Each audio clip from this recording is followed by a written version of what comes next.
Hello out there, and welcome to the Wieser podcast. This is going to be a little different than what my normal program is for several reasons.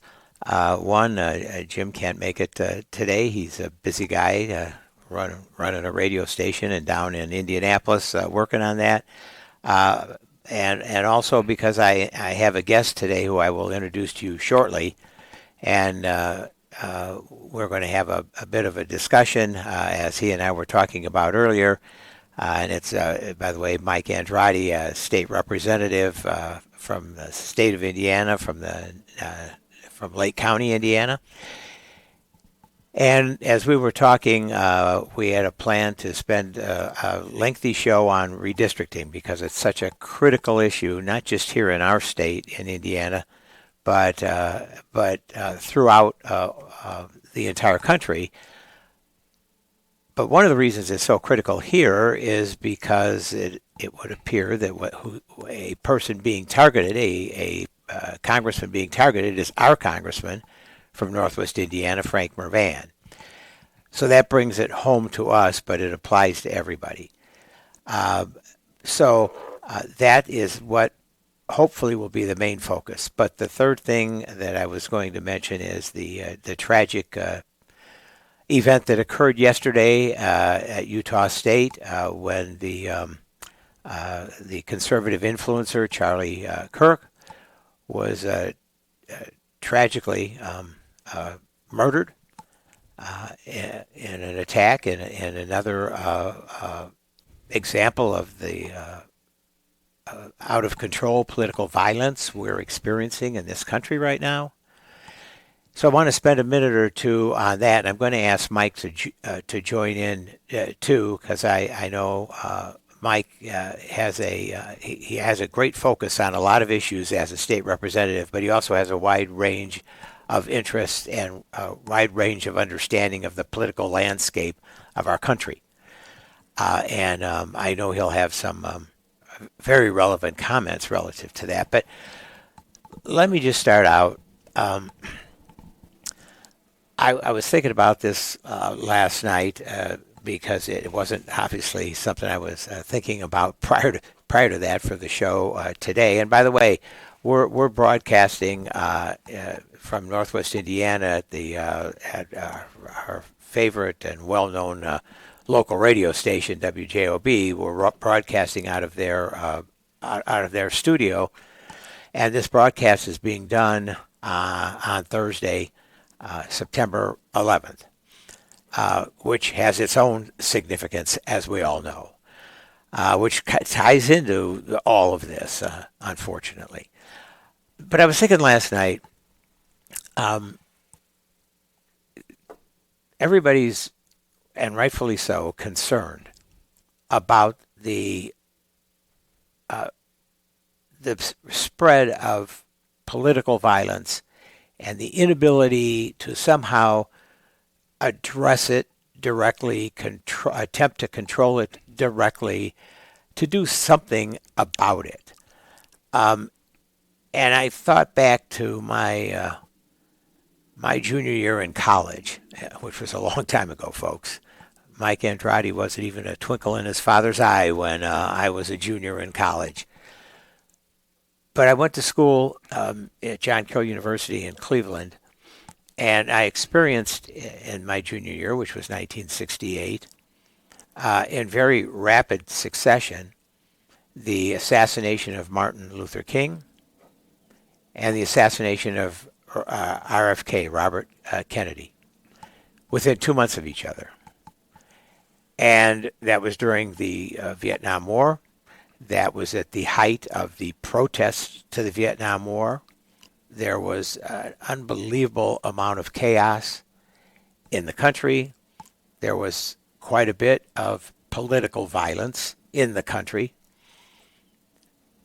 But it was a different era back then. And although at that time, in my lifetime, that was the height, I think, of political violence that we've experienced in the United States, what's happening now far transcends that and far exceeds that. And unfortunately, given the divide, the chasm that we experience in our government and our politics these days, the inability of people to speak to each other from different parties, from different perspectives, the inability to what we always call, Mike, reach across the aisle. And one of the reasons Mike's going to be good to talk about this is Mike is well known in the short time he's been in the legislature. This is your third term. Mike's third term. He is known for reaching across the aisle, for an individual, for a state representative from Northwest Indiana that is certainly, in our experience in the state of Indiana, well known as a, for lack of a better term, Democratic stronghold. And for him to and also existing in a legislative climate where the legislature is supermajority for the Republicans. Pretty tough to lean across the aisle, reach across the aisle, try to get something done for your constituents given that climate. But he manages to do that, and we're going to talk about that in just a second. But going back to 1968 and the terrible political violence that occurred then and the turmoil in the country that occurred then. And I remember that when Martin Luther King was assassinated in April of 1968, violence broke out nationwide. Terrible violence in certainly in the urban areas, particularly Cleveland, where I was in school, Chicago, near where I lived, L.A., Los Angeles. And I'll never forget that Bobby Kennedy was in Indianapolis that day, scheduled to speak at several various things. And instead, there was the beginning of a riot to quell up primarily in the African American community, and there were people out in the streets, and they were getting ready to engage in the kind of violence that people were seeing in Chicago and people were seeing elsewhere in the country. And Bobby Kennedy stood up on the back of a pickup truck, for lack of a better term, and spoke to those people. And I to this day, I marvel at the fact that here was a Democratic candidate. He was at that time candidate for president. He was a senator at that time from New York, a former attorney general of the United States, well known for engaging in tough political rhetoric and tough political activity. And he's quoting the Greek poet, philosopher Aeschylus to this group of thousands of people, talking about this is now the time to come together. This is now the time to heal. This is not the time to continue to perpetuate and continue to provoke that kind of violence and that kind of hatred, and to remind all of us that we're one in this country. And he did it effectively, remarkably, in a very brief statement. Kind of reminds me of the Gettysburg Address, I guess, and Abraham Lincoln's well-known statement that wasn't very long but was incredibly effective. And he quelled the riot. He prevented the riot from happening. My point being that this is not the time for people on the left to blame the right and people on the right to blame the left.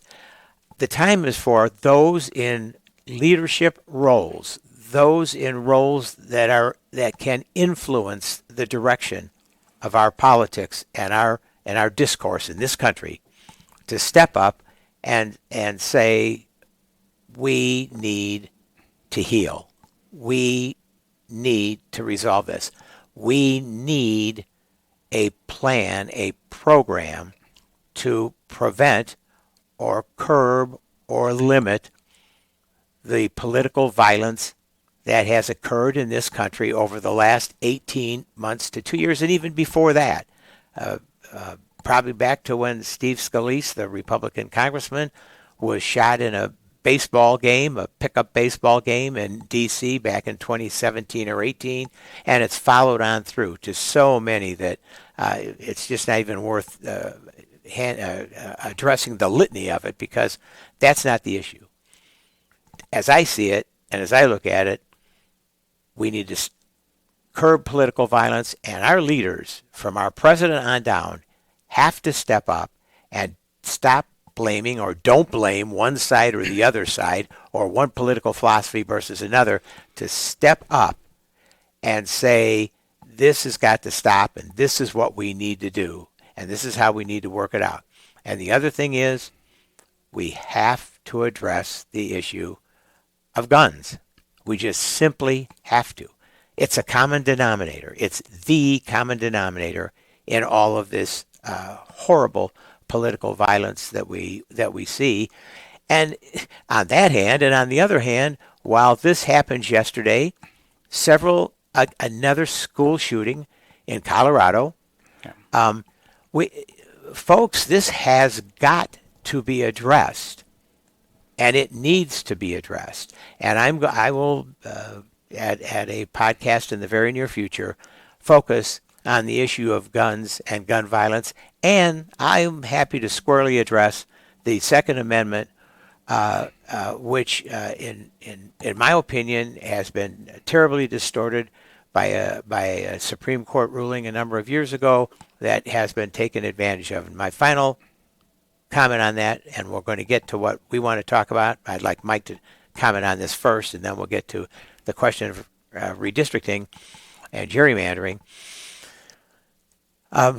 Is that we live in a country like no other country in the world, where there are more guns that are in existence in our country than we have citizens that live in our country. It's, to me, shocking, and it's something that has to be addressed. So, having said that, I'd like to formally introduce to all of you. I've been talking about them and talking to them, but this my guest today is not only our state representative, or a state representative from Lake County, but a dear friend, and someone who's made his mark in our community and in the state of Indiana, in the state legislature, in a very short period of time. Mike Andrade, and what I'd like to do is, Mike, just if you could, what are your thoughts briefly, because I know that wasn't what we had planned to talk about when we chatted yesterday, but what are your thoughts about where we're at in this country relative to this unbelievable explosion of political violence? We need to go back to just people respecting people's lives, being respectful of differences of opinion, and being able to understand that at the end of the day we have it's bigger than us, and it's bigger than whatever we don't agree or disagree. Political violence is never okay. And it's never acceptable to settle differences of opinion in that way at all. Violence in any way is just beyond what we are as human beings called to do and live life. That's not the life that we are intended to be and to do. And I understand there's difference of opinion, but we have to be respectful of each other, and we've lost that respect in this country. And we have to come together, whether it's politically, whether it's personal, whatever it is, we have to understand that this is bigger than us. And reminds me of what happened not too long ago with the state representative in Minnesota. Mm-hmm. Right. Unfortunately, situation when they went in assassin and killed her and her husband. And then they went after a state senator and his family, and luckily they were able to survive. But there was so much hatred, and that situation that they even went and shot and killed a dog. Yeah. Um, and you alluded again what happened yesterday at the Colorado High School, and the gun violence that we're seeing and what happened just a couple weeks ago with the Catholic school in Minnesota. So there's definitely a healing process that we have to come to realization. And unfortunately, social media has not done any favors to anyone.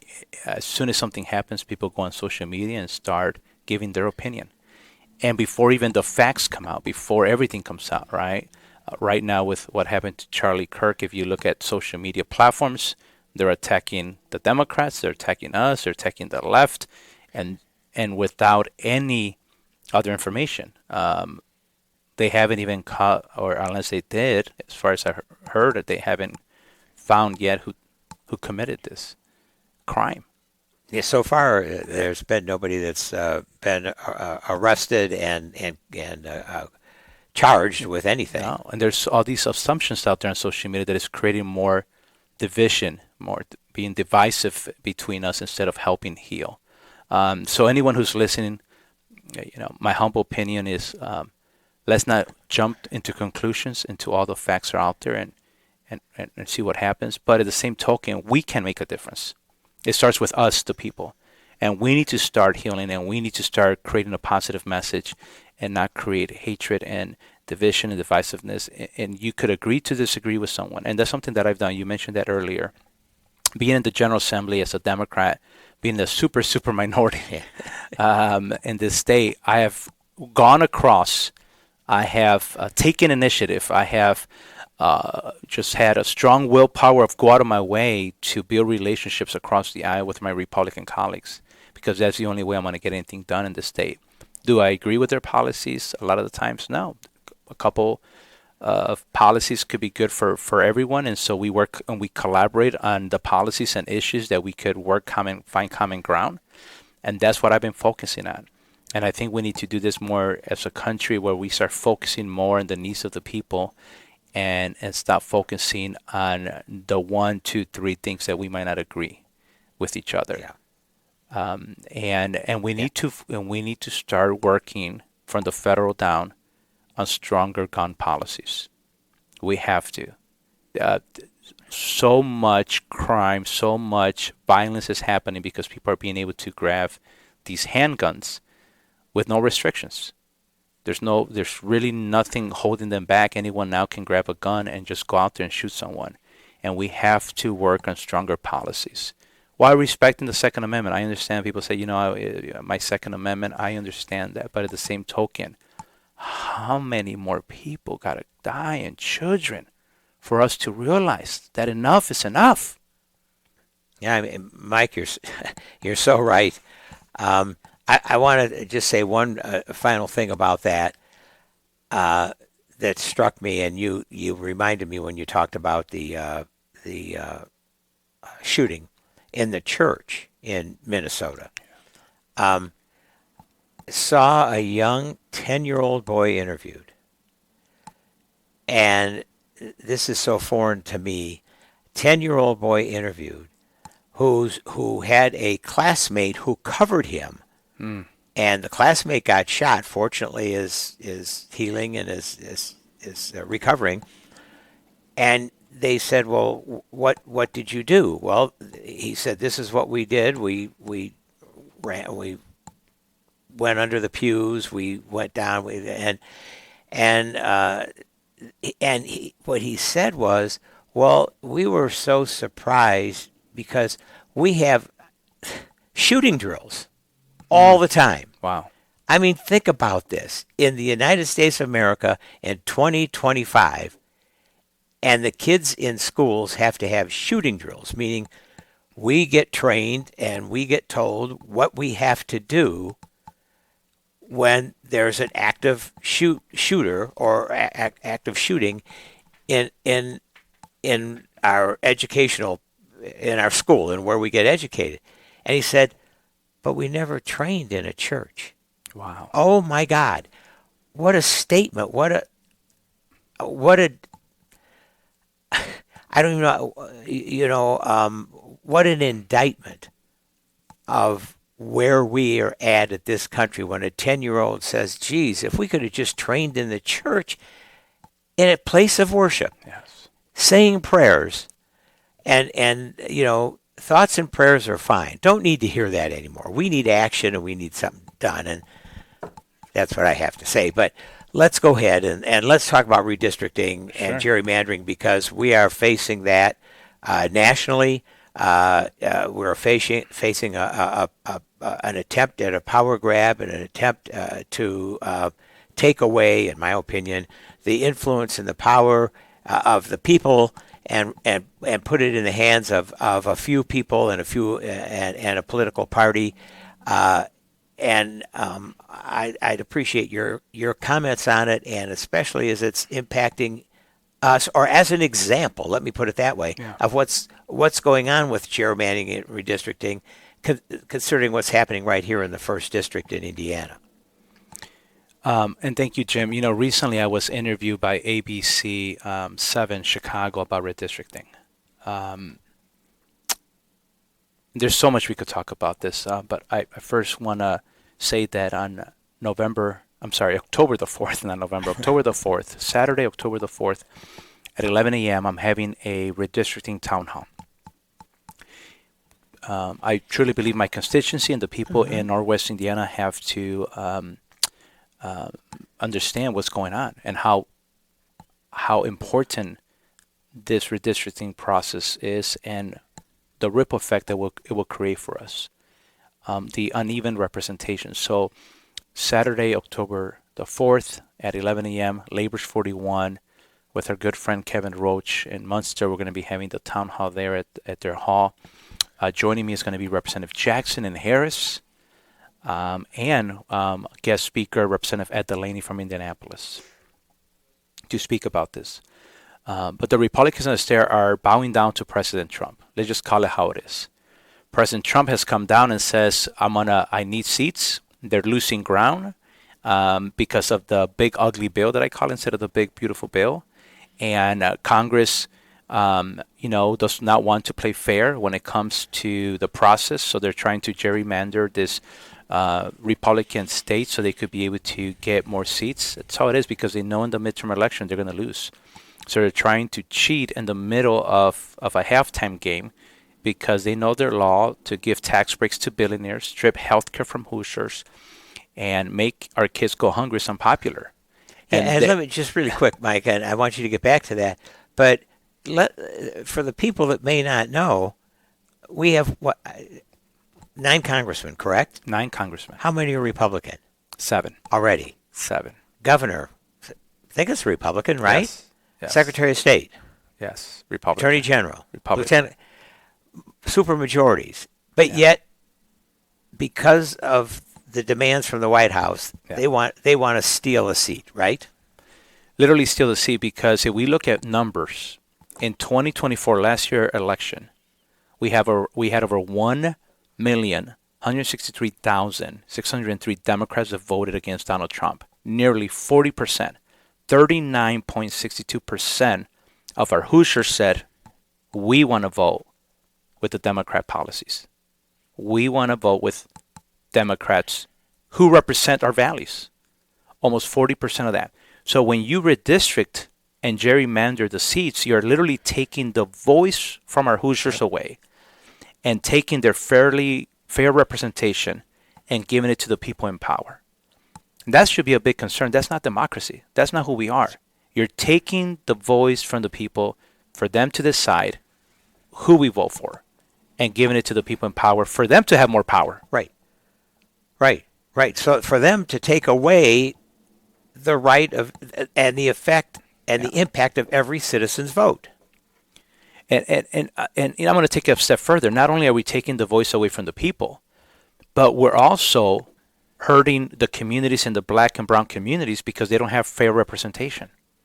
You look at what they're looking to do in Indianapolis with Congressman Carson. Yeah. Strong African-American community up here. You're looking up here with Congressman Marvan, strong and Hispanic. Same thing over there in Indianapolis. Same thing here. Strong African-American and Hispanic communities. Hammond, East Chicago, right? Gary, And these parts of Lake County where we have black and brown communities, you take away the representation away from them as well.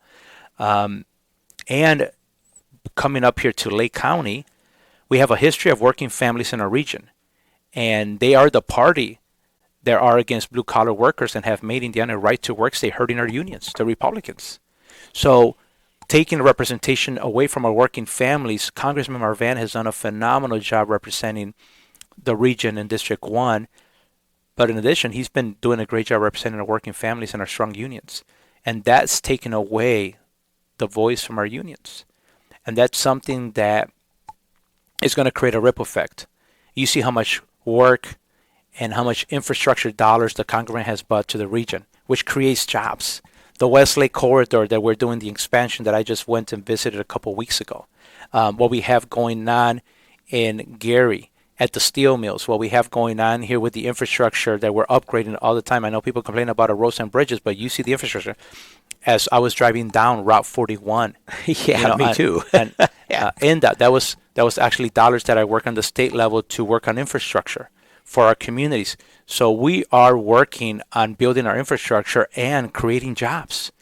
And our congressman is doing a phenomenal job with that, and we're going to hurt with that. So when it comes to the redistricting, the Republicans are holding a special meeting. So yesterday, That's what I was going to ask you, because there's, I'm sure there's time considerations here. yes. What and you just started, but where are we at right now with how the Republicans are responding to the demand of the president, and what are they doing, and what does the timetable look like? So the yesterday, the Senate Republicans had a caucus, closed doors. Once they got done with their caucus, there was no press release. They didn't speak to anyone. They were really silent about what they discussed. This Friday, tomorrow, the House Republicans are going to have a caucus, and they're caucusing for a reason, right? In addition, just recently, 2 weeks ago, they were invited to the White House to meet with President Trump. I heard that about 55, 58 of my Republican colleagues, House and Senate, went and showed up. They met with J.D. Vance, who came here last month to Indianapolis and met with Governor Braun and our Speaker and our pro temp president from the Senate to talk about the redistricting. So they're putting a lot of pressure. And the Speaker of the House and the pro temp president from the Senate, the pro temp, met with Trump in the Oval Office. So Trump is really pushing for the state to do what Texas just did. What we just heard, the governor of Kansas came out and said that they're going to do a special session. He's calling for a special session. What just happened this week in Missouri. They just voted on the maps and passed it, and Redistrict 1, very similar. They had two Democrat Congress people in their state, and now they're going to gerrymander one of them. They're going to redistrict one of those seats. So I don't see how they're going to say no, how they're not going to bow their knee to Trump. It's going to happen, and it's just a matter of time. After this caucusing, I'm guessing in the next couple of weeks they're going to come out and give us a time frame of when the redistricting is going to happen. But, Jim, instead of calling a special session for us to go back for the redistricting, why don't we focus on the property tax bill, Senate Bill 1, that they screwed up? Yeah. These are the Republicans because of Braun wanting to give some type of proper relief and they were not able to come to some consensus and figure it out properly, so they just rushed this bill. And even local Republicans and local municipalities in the area complain about it because they're going to hurt financially when it comes to the dollars that come in for public safety, for the libraries, for the schools, for how to run the different departments in the municipalities. So instead of calling us for a special session to go in and fight about a redistricting, which, by the way, we just had the redistricting done in 2022. So let's also look at some facts in here. In 2022, every 10 years the census comes out and we have to do a redistricting. And the Republicans came out and didn't support a common group who was trying to do a bipartisan maps. They turned those maps down. They went with their maps. And the leadership and the Republicans got up and spoke on the redistricting and said those were the perfect maps. just a couple years ago. Oh, right. Perfect Yeah, maps. right after the census. So if they're perfect maps, what are you trying to do now and create another redistricting?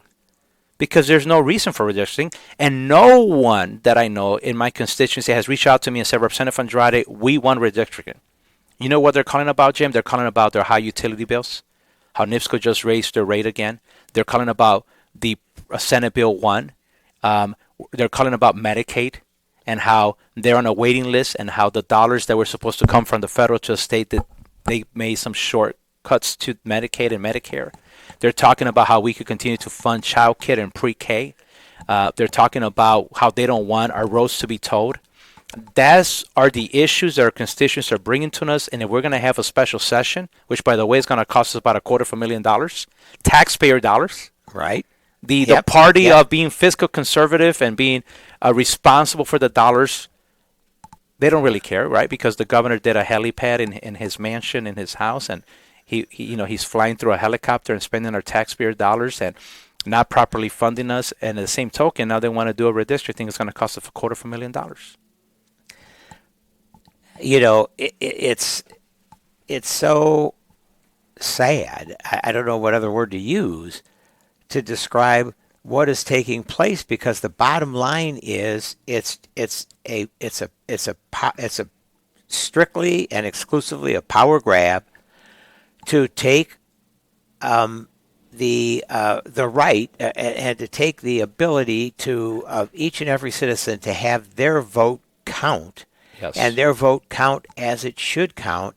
And the point, I think you made such an excellent point. Just a couple of years ago, the Republicans said, we did this map, and this map is a great map. This map is what we want. This is a fair analysis. We try, they try, but you want to make congressional districts contiguous. There's not a lot of law on it. There's more law on state district redistricting than there is on federal. But you want to make them. You want to make them fair. You want to make them equitable. You want to make them equal. You want to make them contiguous. All of the things that you should be taking a look at, just throw it out the window in less than 3 years, or in 3 years, just so you could satisfy the gluttonous desire of a president to use every mechanism that can be used to enhance his power and the power of his supporters. Period. That's the only issue. It isn't an issue of fairness or anything like that. That's the only issue. And it is just so wrong. So do you have any idea, any thought about, okay, now practically speaking, you want to redistrict. How are you going to do it? What are you going to do? Do you have any idea about where they think the district's going to be carved out or carved Sure. up? There's been a couple maps that have been floating around where they want to push Congressmember Van south and push them southeast. But so far, these maps that have been circulating have not been confirmed. There's been, just talking about the District 1 C, when you look at the map, you can't push congressmen north. You got Lake Michigan. Right. You can't push them west. Am I looking at the? Yeah. You can't push them west. You have Illinois. Yeah, the state line, yeah. And if you only could push him east or south.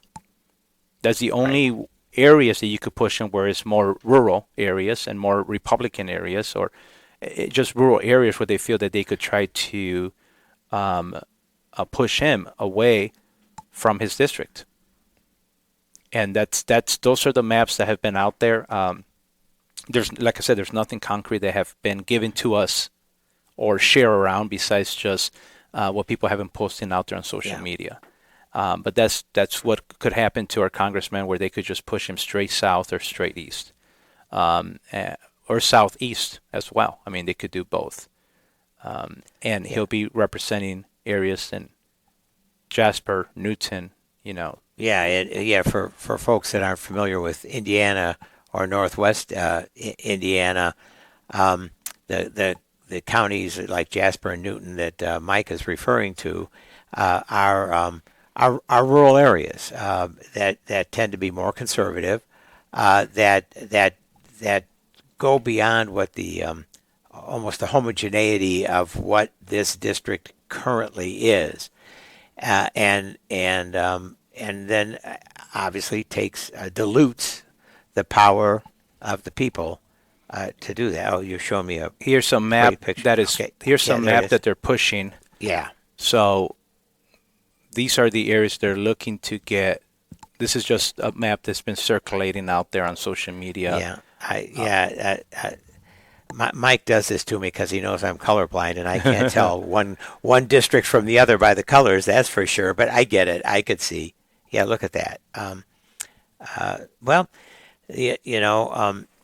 And for the audience who's listening, Jim, Pulaski, Fulton counties, Cass, Miami, Carroll, White, Benton. I mean, that's way south. oh yeah, And that will make that District 1 about a plus 13 Republican. And when he says that Benton County, you just go a little farther south and you can be attending a Purdue football game. Yes. That's how far south it's going. It's amazing. Well, there's so many more comments we could make about this. I know that, unfortunately, you always have time limitations that you run up against, and that's what we're facing right now. Is there anything real quick in closing you want to say, Mike? Yes, in closing, people are reaching out to me. Everywhere I go, people are concerned about redistricting. They do not want the redistricting. I've not had one person tell me they want the redistricting in my constituency. And so they're asking, what can we do? Contact the governor's office. Contact the state house leaders. Call the governor. Call the executive leadership from the General Assembly. Let them know you do not want this. Let's put pressure on them. The governor's number is 317-232-4567. Tell Governor Mike Braun that you do not want a mid-decade redistricting. Call the Speaker of the House, 317-232-9677. Tell the Speaker of the House you do not want a mid-decade redistricting. The President Pro Temp number is 317-232-9400. Let them know that you're against this, and all we could do is put the pressure on the Republican leadership and voice our concerns and hope that they listen to us, the people, and they don't listen to and bow down to their Trump. Well, I couldn't agree with you more. It's proven time and time again that it's up to the people. The people can affect the change. The people can affect the direction of what we believe is important, what our priorities are in this country. But you have to step it up. You have to make those contacts, and you have to reach out. Let the governor, the speaker, and the President Pro Tem of the Senate know you're happy to take them out to lunch and give them an earful. So I can't thank you enough for coming in, Mike. I know it kind of switched a little about what we wanted to do, and I had to rush you through, but you did a great job of condensing the redistricting issue. We call it the redistricting issue, or it's called that. I call it the gerrymandering issue, and it's way more that than it is redistricting. So having said that, it's time to wrap up this podcast, this Wieser podcast. Look forward to the next one, and thank you all for listening, and have a wonderful day and weekend.